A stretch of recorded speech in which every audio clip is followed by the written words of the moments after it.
to Tamil Gospel Tabernacle channel. லுக்கா 15ஆம் அதிகாரம் 17ஆம் வசனம். அவனுக்கு புத்தி தெளிந்தபோது அவன் தன் தகப்பனுடைய கூலிக்காரர் எத்தனையோ பேருக்கு பூர்த்தியான சாப்பாடு இருக்கிறது, நானோ பசியினால் சாகிறேன். நான் எழுந்து என் தகப்பனிடத்துக்கு போய், தகப்பனே, பரத்துக்கு விரோதமாகவும் உமக்கு முன்பாகவும் பாவம் செய்தேன், இனிமேல் உம்முடைய குமாரன் என்று சொல்லப்படுவதற்கு நான் பாத்திரன் அல்ல, உம்முடைய கூலிக்காரரில் ஒருவனாக என்னை வைத்துக் கொள்ளும் என்பேன் என்று சொல்லி.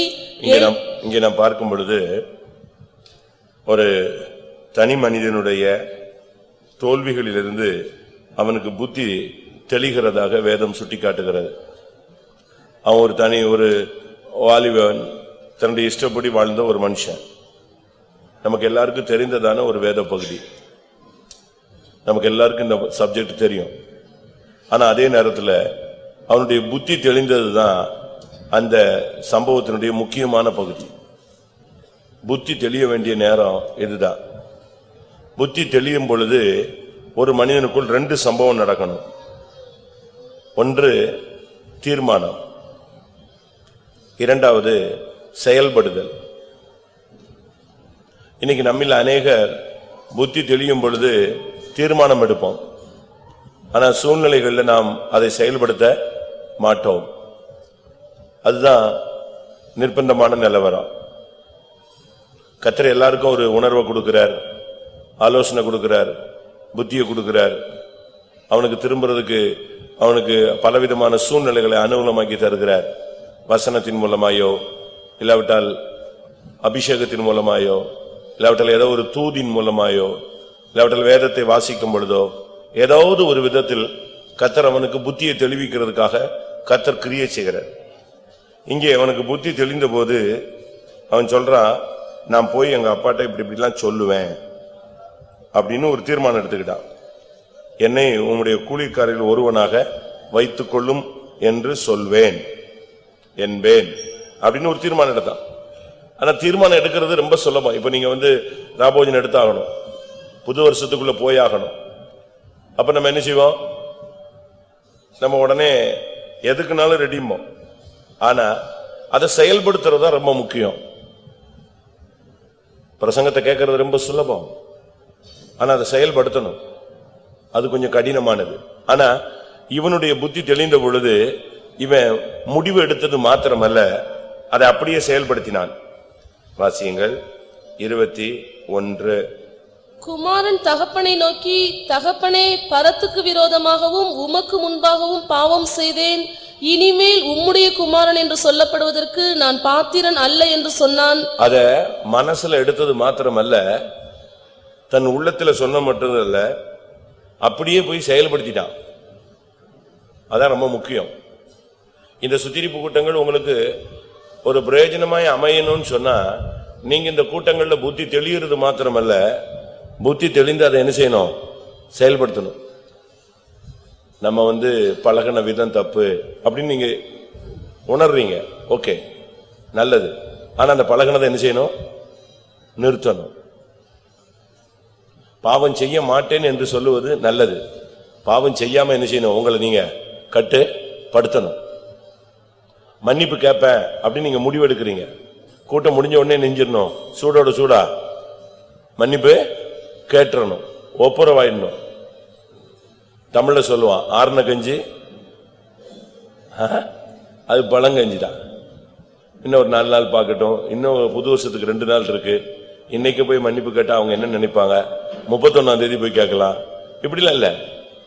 அவனுக்கு புத்தி தெளிஞ்சிட்டு உடனே அவன் உனக்குள்ள சிந்திச்சான், தகப்பனே, நான் உமக்கு விரோதமாகவும் பரத்துக்கு விரோதமாகவும் பாவம் செய்தேன், நான் வருவேன், உங்களை பார்ப்பேன், என்னை ஒரு கூலிக்காரனா என்ன செஞ்சுக்கங்க வச்சுக்கங்கன்னு சொல்லுவேன் அப்படின்னு சொல்லிட்டு அப்படியே புறப்பட்டான்.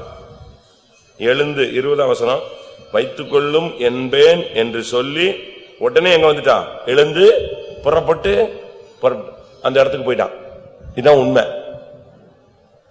இந்த கூட்டத்தில் நீ ஒப்புரவாகுவேன், சமாதானம் ஆகுவேன், விட்டு கொடுப்பேன், நான் மன்னிச்சிடுவேன், மன்னிப்பு கேட்பேன், சரியாயிடுவேன்னு நீ தீர்மானம் பண்ணினா, அதே ஜோர்ல நீ எழுந்து புறப்பட்டு தகப்பன்ட்ட நெஞ்சிடணும், போயிடணும். போய் ஒப்புறம் வாயிடணும், தாழ்த்திடணும், விட்டுறணும். இனி பாவம் செய்யறது இல்லைங்கிற ஒரு முடிவை நீ சரியான விதத்தில் எடுத்துக்கொள்ளணும், அதை செயல்படுத்தணும். இல்லைன்னு சொன்னா பிரயோஜனம் இல்லை. இந்த கூட்டங்கள் எல்லாம் உங்களுக்கு வீணா போயிட்டு இருக்கும், டைம் வேஸ்ட் ஆகும். நீங்க அதை செயல்படுத்தினாதான் கரெக்ட். அதனால தான் ஆவியானவர் சொல்றாரு, உனக்கு புத்தி தெளிஞ்சதுன்னா அதை செயல்படுத்து. நமக்கு கர்த்தர் 2 தீமோத்தேயு 1 அதிகாரம் 7 வசனத்தின்படி கர்த்தர் நமக்கு தெளிந்த புத்தியை தான் கொடுத்திருக்கிறார். தேவன் நமக்கு பயமுள்ள ஆவியை கொடாமல் பலமும் அன்பும் தெளிந்த புத்தியுள்ள ஆவியையே கொடுத்திருக்கிறார். அதான், அதனால தெளிந்த புத்தியுள்ள ஆவி இருக்கும்போது நீ அதை செயல்படுத்தி காட்டணும். இப்ப நீங்க எல்லாரும் தீர்மானம் எடுத்திருப்பீங்க, நான் அப்படி பண்ணக்கூடாது ஆண்டவரே, இப்படி பண்ணக்கூடாது ஆண்டவரே, எனக்கு கிருபை தந்துருங்க சுவாமி, அபிஷேகம் தந்துருங்க, நான் அப்படி பண்ணிடுவேன் இப்படி பண்ணிடுவேன். ரைட்டு, இது எத்தனாவது கூட்டம்? 7வது கூட்டம். 7வது கூட்டத்துல உன் நிலவரம் என்ன? இன்னும் எத்தனை கூட்டம் போனோம்? நீ தேவ சமூகத்துல போய் உனக்கு புத்தி தெளிஞ்சிருச்சுன்னா உடனே நீ அதை செஞ்சிடணும். இதுல இன்னொரு பியூட்டி இருக்கு, உனக்கு புத்தி தெளிஞ்சதுன்னா ஆப்போசிட்லயும் சூழ்நிலையை கர்த்தர் மாத்துவார். அதான் பெரிய பியூட்டி. ஒரு முக்கியமான திட்டம் அப்படின்னா, நீ மாற ஆரம்பிச்ச உடனே கர்த்தர் ஆப்போசிட்ல உள்ள சூழ்நிலையை என்ன செய்வாரு? மாத்துவாரு. விசுவாசிக்கிறீங்களா? யாக்கோபு மாறினா அடுத்த நாள் யாரு மாறினா அவன் முன்னால? சொல்லுங்க. ஏசா மாறினானே. நீ மாறினேன்னா கர்த்தர் சூழ்நிலையை மாத்துவாரு. இளையகுமாரன் மாறினா தகப்பன்ட்ட போறதுக்கு வந்தான், இவன் போய் சேர்றதுக்குள்ள யார் ஓடி வந்தா? 20ஆம் வசனம். எழுந்து புறப்பட்டு தன் தகப்பனிடத்துக்கு வந்தான். அவன் தூரத்திலே வரும்போதே அவனுடைய தகப்பன் அவனை கண்டு மனதுருகி ஓடி அவன் கழுத்தை கட்டி கொண்டு அவனை முத்தம் செய்தான். எப்படி இருக்கும் யோசிச்சு பாருங்க. நீங்க அவங்க என்ன நினைப்பாங்களோ, இவங்க என்ன நினைப்பாங்களோ, அதெல்லாம் நீ பார்க்காத. உன் புத்தி தெளிஞ்சு நீ தெளிவான முடிவு எடுத்துட்டுன்னா கர்த்தர் அந்த இடத்துல யுத்தம் பண்ணி ஆப்போசிட் பார்ட்டிகளெல்லாம் என்ன செய்வாரு? அவங்க மாத்தி வருவார். நம்புறீங்களா? ஆதியாகமம் 33ஆம் அதிகாரம் 3-4. தான் அவர்களுக்கு முன்னாக நடந்து போய் 7 விசை தரை மட்டும் குனிந்து வணங்கி தன் சகோதரன் கிட்ட சேர்ந்தான். அப்பொழுது ஏசா எதிர்கொண்டு ஓடி வந்து, இதான் பைபிள். இவன் புத்தி தெளிஞ்சு வர்றான் அப்படின்னு தெரிஞ்ச உடனே தகப்பன் ஓடி வந்தான். அப்படியே கிளைமாக்ஸ் மாறுது. இங்க பாருங்க, 20 வருஷமா பகை 2 பேருக்கும். இவன் புத்தி தெளிஞ்சு வர்றான், நைட்லாம் ஜெபிச்சு அழுது கூச்சல் போட்டு என்னை ஆசீர்வதிங்க, என்னை ஆசீர்வதிங்க, ஆசீர்வதிங்கன்னு கேட்டு ஆசீர்வாதத்தை வாங்கிட்டு அடுத்த நாள் காலையில வந்தா இவன் வர்ற வேகத்தை விட யார் வேகம் கூடிருச்சு? அப்பொழுது ஏசா எதிர்கண்டு ஓடி வந்து அவனை தழுவி அவன் கழுத்தை கட்டி கொண்டு அவனை முத்தம் செய்தான். நீ மாறினா கர்த்தர் சூழ்நிலையை மாத்துவாரு. நீ தீர்மானம் எடுத்தா அதுல உண்மையா இருக்கணும். கர்த்தர் அந்த சூழ்நிலையை மாற்ற அவர் வல்லவர். அவங்க என்ன பேசுவாங்களோ, அவன் மன்னிப்பிச்சா என்ன, மன்னிக்காட்ட என்ன, உன்னை ஏசுனா என்ன, பேசுனா என்ன, நீ அதை பத்திலாம் கவலைப்படாத. உன் மனசாட்சி சுத்தமா இருக்கணும். ஆனா ஒரு தீர்மானம் எடுத்துக்கணும், இனிமே நான் அவனுக்கு விரோதமா பேச மாட்டேன், செயல்பட மாட்டேன், நான் என் வேலையை பார்த்து நான் போறேன்ட்டு போயிட்டே இருக்கணும். அதனால நமக்கு இன்னைக்கு தேவை, இந்த வருஷத்தின் கடைசியில எனக்கு உங்களுக்கு எல்லாருக்கும் நம்முடைய புத்தி தெளியணும். 1. 2வது, புத்தி தெளிந்து நாம் எடுக்கிற பிரதிஷ்டைகளை செயல்படுத்தணும். நீங்கள் செயல்படுத்தினா கர்த்தர் அதுக்கு உங்களுக்கு உதவி செய்ய அவன் ஏசாவையும் மாத்துவாரு, தகப்பனையும் மாத்துவாரு, யாரையும் என்ன செய்வார்? கர்த்தரால் மாற்றி கொடுக்க முடியும். நான் உங்களுக்கு சொல்லியிருப்பேன், நான் புதுசா ரட்சிக்கப்பட்ட புதுசுல ஒப்புரவாகுதலை பத்தி கேட்ட உடனே ராபோஜனத்துக்கு முன்னாலே என் கிளாஸ் பையன் ஒருத்தனுக்கும் எனக்கும் பிரச்சனை இருந்துச்சு. அவன்கிட்ட எப்படி ஒப்புரவாகுதுன்னு சொல்லி நான் யோசிச்சேன். அவன் வீடு தெரியாது, எப்படி போறது, அவனை எப்படி பாக்குறதுன்னு யோசிச்சுட்டு நான் சுத்திரி கூட்ட முடிஞ்சு வீட்டுக்கு சைக்கிள்ல போய்கிட்டு இருக்கும்போது அவன் எதிர வந்துட்டான். கர்த்தாவே, அவனை எதிர கொண்டு வந்தீங்கன்னா நான் மன்னிப்பு கேட்பேன்னு சொன்னேன். ஆனா அவன் எதிர வந்த போது மாம்சம் என்ன செய்யுது? மன்னிப்பு கேட்க இடம் கொடுக்கல, புத்தி தெளியல. சர்ச்சில் இருக்கும்போது புத்தி தெளிஞ்சது, வெளியே வந்தவொன்னு நெஞ்சிருச்சு புத்தி சித்தம் கலங்கிடுச்சு. இவனை பார்த்த உடனே சுத்தமா ஆடி போயிடுச்சு. இவனை மன்னிப்பு கேட்கவா, இவன்ட்டியா என்ன சொல்லி மன்னிப்பு கேட்கறது, இப்படி யோசிச்சுட்டே இருக்கான். அவனும் கிராஸ் பண்றான், நானும் கிராஸ் பண்ணிட்டேன். அப்ப ஆவியானவர் சொன்னாரு, நீ சொன்னதுக்காக அவனை கொண்டு வந்த, இப்ப நீ என்ன செய்யற, அவனை விடுறேன். உடனே பட்டுன்னு வண்டி நிப்பாட்டிட்டு, ஆண்டவரே எப்படி அவனை திருப்பி கூப்பிடுறது, திரும்பி பார்த்தா அவனை கர்த்தர் திரும்ப வச்சாரு. அவன் என்ன செஞ்சான், திரும்பிட்டான். திருப்பி போய் நான் மன்னிப்பு கேட்டு ஒப்புரவாயிட்டேன். நீ திரும்பினா கர்த்தர் அவனை என்ன செய்வாரு, திருத்துவார், திரும்புவார், எல்லாம் செய்வார். தகப்பன் ஓடி வருவான், ஏசா ஓடி வருவானா, கற்பனையில ஓடி வருவானா? ஏசா ஓடி யாக்கோபை கட்டி பிடிச்சு அழுவாங்கிறது சரித்திரத்துல கிடையாது, கற்பனையில கூட சிந்திக்க முடியாது, கனவுல கூட. ஆனா நடந்துச்சே. அதான் தெய்வத்தினுடைய வேலை. தானியேலின் புஸ்தகம். ஒரு ராஜாவுக்கு புத்தி தெளிந்தது. அவன் புத்தி தெளியும் போது அவனுக்கு எப்படி நடக்குது பாருங்க.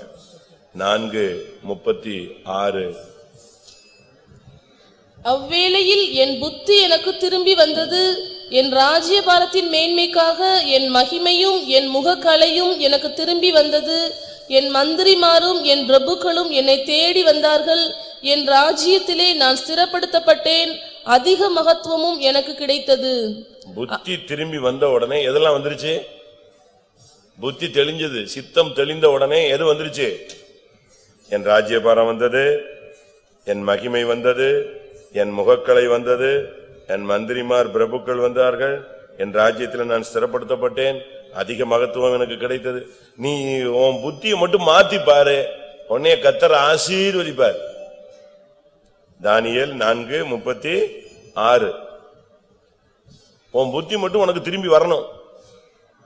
கர்த்தர் உன்னை நேசிச்சு இன்னைக்கு தெளிய வச்சிட்டாரு. இந்த கூட்டத்திலேயே நீ இழந்து போன எல்லாம் வந்துரும்.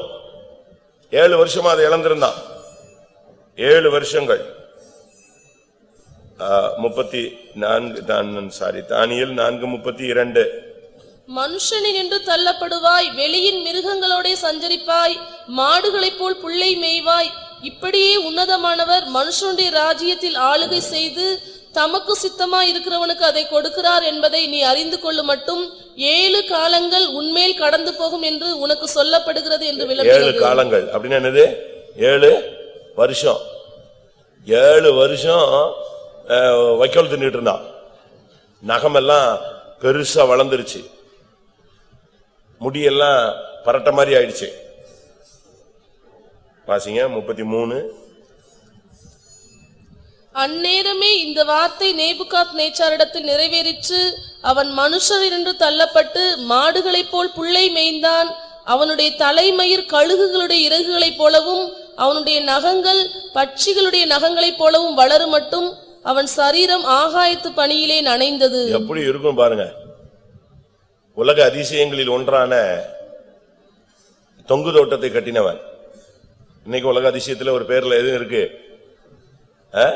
தொங்கு தோட்டம் இருக்கு, ஹேங்கிங் கார்டன் அப்படிம்பாங்க. உலக அதிசயங்கள் 7ல ஆரம்பத்தில் இருந்த உலக அதிசயங்கள் அதுவும் 1. அதை கட்டினது யாருதான்? இவன் தான் கட்டினான். எப்படி வல்லமையான ஒரு மனுஷனை அவன் பெருமை பாராட்டிட்டான்னு சொல்லி அவனை தள்ளி விட்டதுக்கு அவன் முகமெல்லாம் மாறி மாடு போல புல்ல தின்னு, தலைமயிரெல்லாம் கழுகோட இறங்கு மாதிரி மாறி, நகங்கள்லாம் பட்சி பறவைகளுடைய நகம் மாதிரி மாறி, நடுரோட்ல சுத்திட்டு ஆகாய பனியில அவனுடைய சரீரம் நனைந்து காட்டுக்குள்ள கிடந்தான். ஆனால் புத்தி தெளிந்த போது எப்படி இருக்கும்? புத்தி தெளிஞ்ச போது பட்டுன்னு எல்லாமே வந்துருச்சு. எனக்கு அது ஆச்சரியமா இருந்துச்சு. அருமையான ஒரு எக்ஸாம்பிள் அவன். வாசிங்க 4:34. அந்த நாட்கள் சென்ற பின்பு நேபுகாத் நேச்சாராகிய நான் என் கண்களை வானத்துக்கு ஏறெடுத்தேன். என் புத்தி எனக்கு திரும்பி வந்தது. அப்பொழுது நான் உன்னதமானவரை ஸ்தோத்திரித்து என்றென்றைக்கும் ஜீவித்திருக்கிறவரை புகழ்ந்து மகிமைப்படுத்தினேன். இதான் இப்ப செய்யணும். இங்க வந்திருக்கிற எல்லாரும் புத்தி திரும்பி வரணும்னா நம்ம செய்ய வேண்டியது என்னது? உன் கண்களை வானத்துக்கு நேராக என்ன செய்யணும்? இப்போ ஏறெடுக்கணும். நான் கொஞ்ச நேரம் டைம் தருவேன்.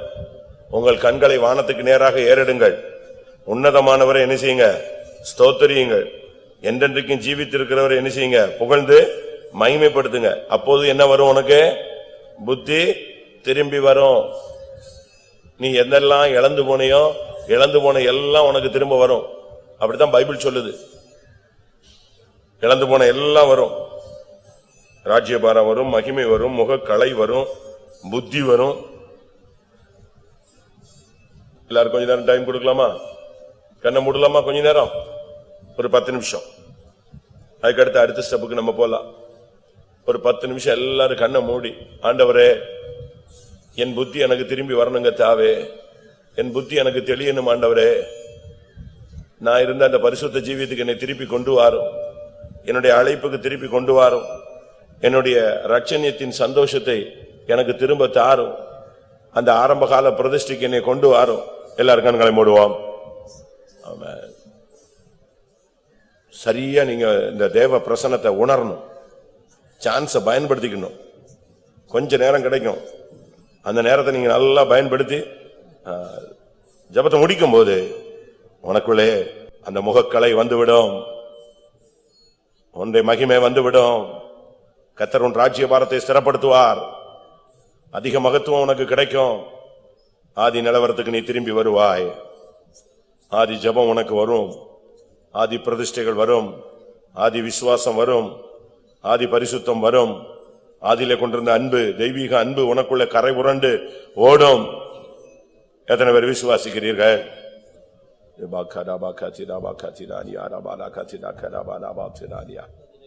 கர்த்தர் சூழ்நிலையை மாற்ற வல்லவர். நீ சரியானால் உனக்கு ஆப்போசிட்டா இருக்கிற சூழ்நிலைகள் மாறும். ஒருவனுடைய வழிகள் கர்த்தருக்கு பிரியமா இருந்தால் அவனுடைய சத்துருக்களும் அவனோடு சமாதானமாகும்படி கர்த்தர் செய்வார். ஹல்லேலூயா, ஹல்லேலூயா. உன் புத்தி தெளியட்டும், உன் தகப்பன் உன்னை நோக்கி வருவான். உன் புத்தி தெளியட்டும், உன் சகோதரன் உன்னை நோக்கி வருவான். உன் புத்தி தெளியட்டும், உன் ராஜ்யபாரம் உன்னை நோக்கி வரும். விசுவாசிக்கிறவங்க கண்களை மூடி முழங்கால் படியிட்டு கர்த்தருடைய சமூகத்தை பயன்படுத்திக் கொள்ளுங்கள். அந்த இளைய குமாரன் புத்தி தெளிந்த போது ஒரு முடிவெடுத்தானே கர்த்தாவே. அவன் முடிவெடுத்தது மாத்திரமல்ல, அதை செயல்படுத்தினானே கர்த்தாவே. ஹல்லேலூயா. நேபுகாத்நேச்சார் புத்தி தெளிந்த போது என்றென்றைக்கும் ஜீவித்திருக்கிறவரை புகழ்ந்தானே. கர்த்தர் அவனுக்கு அதிக மகிமை மகத்துவத்தை கொடுத்தீரே சுவாமி. ஓ ரபகதிரபகதிரபாரியா. யாக்கோபு இரவெல்லாம் ஜெபித்த பொழுது அவனுடைய சத்துருவாகிய சகோதரன் அவனுக்கு முன்பாக விழுந்து வணங்கி அவனை கட்டிப்பிடித்தானே சுவாமி. சூழ்நிலைகளை மாற்ற வல்லவர். எங்களுக்கு தெளிந்த புத்தியுள்ள ஆவியை கொடுத்திருக்கிறீர். எல்லாரும் தீர்மானம் எடுக்க அருள் செய்யும், தீர்மானங்களை செயல்படுத்த அருள் செய்யும்.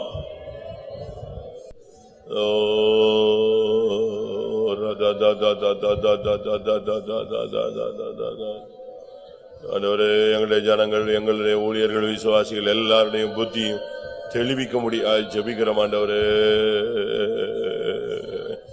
புத்தியை தெளிவிக்கிற வல்லமை உண்டாகட்டும் ஆண்டவரே.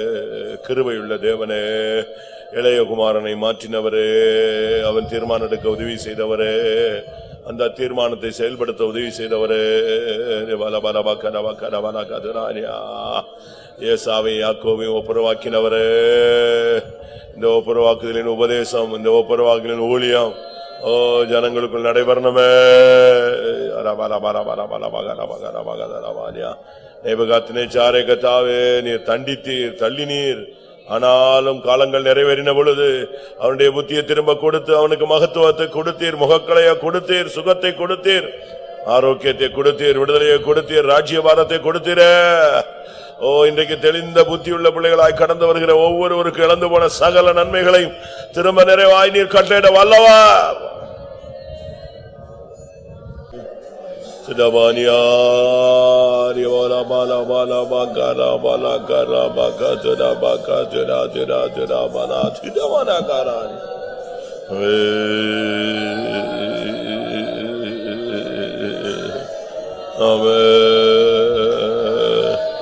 எல்லா பகைகள் வைராக்கியங்கள் போகட்டும் ஆண்டவரே. பகைகள் வைராக்கியங்கள் போகட்டும் ஆண்டவரே. பகைகள் வைராக்கியங்கள் போகட்டும். ஹல்லேலூயா. அல்லேலூயா